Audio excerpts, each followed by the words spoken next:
Okay, so we are about to enter the library of Labit Elementary School. Okay. Wow, look at that. Because I heard that this is a brand new library. Yes. Okay, na ano po ito? May nag-donate na family?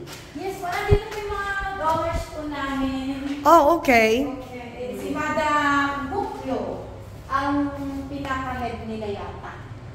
Oh, I see. Okay. So, kailan po naipatayo yung library na to? Nagsimula yata yan 2 years ago po. 4 years ago, okay. 2 years ago. 2 years ago, okay.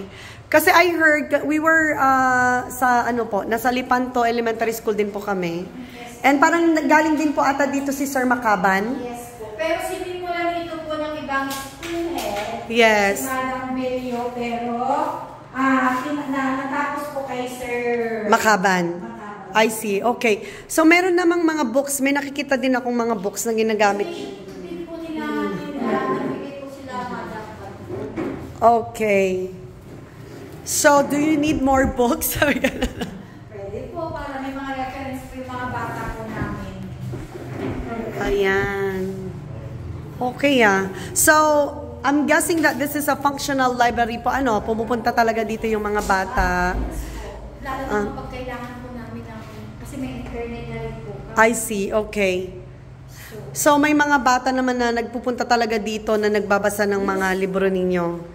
Okay. It's very nice. Marami na rin silang mga libro. But I think they need more. Kasi puro mga encyclopedia.